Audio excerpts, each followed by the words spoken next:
Nag-aalala ka ba or kinakabahan ka ba dahil yung partner mo or ang taong minamahal mo ay hindi ka na niya tinatawagan o hindi ka na kinukontak o di kaya hindi ka man lang niya maaalala na kausapin ka? Hello mga guys, kumusta kayo? Panibagong araw, panibagong video na naman tayo, and sa araw na ito ay isa na namang video ang aking tuturo sa inyo na simpleng gabay o simpleng pamamaraan na makakatulong sa atin. At bago ang lahat, gusto ko lang mag-disclaimer sa mga taong hindi naniniwala at hindi gusto ang mga kagaya nitong video.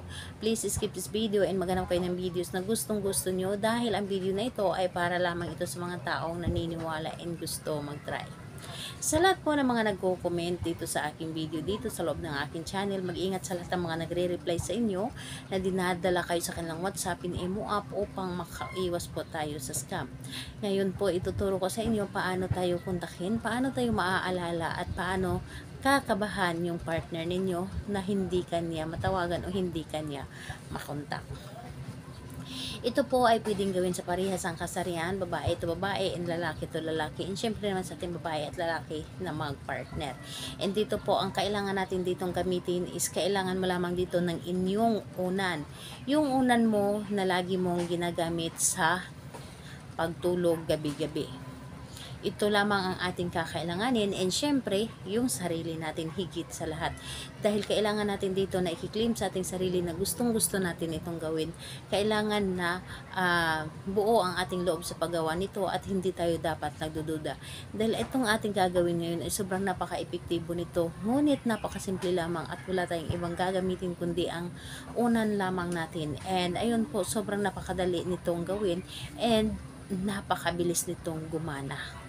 Siguro seconds lamang ay gumana kagad nito. So ngayon, kapag ready ka na at sigurado ka na sa iyong sarili and ayun, wala kang mga iniisip na mga problema and sobrang clear po yung isipan ninyo, pwedeng-pwede nyo na itong gawin.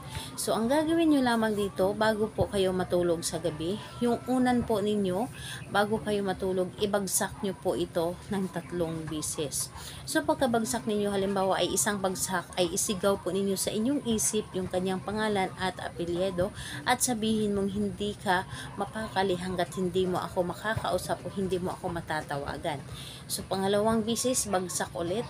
Tapos pangalan, apelyido, isip lamang, hindi mo na kailangan na bigasin or pwede namang bigasin, pero mas maganda na isip lamang para hindi mahahalata, or halimbawa naman kung meron kang katabing kakwarto.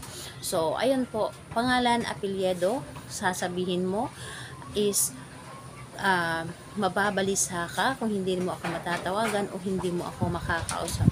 So 3 beses mo yung ulit-ulitin na pagkabagsak at pagkasabi ang inyong dapat gawin. Pwede mo ito gawin gabi-gabi. Dahil dito, kapag ginawa mo ito, talaga namang yung partner ninyo na ginawa ninyo ay hindi ito makakatulog. Hindi ito makakatulog dahil ito ay napakabilis na gumana. At sobrang napaka-epektibo po nito. Talaga mababalisa yung partner mo or meron pang posibilidad na hindi siya makakatulog. So, ayun po, gawin ito sa kahit anong araw at oras, basta't gusto po ninyo ito. Pwede, hindi naman pwede na, pwede naman na, ngayon gawin po ninyo, kinabukasan hindi, tapos kinabukasan ulit ay gawin po ninyo ito.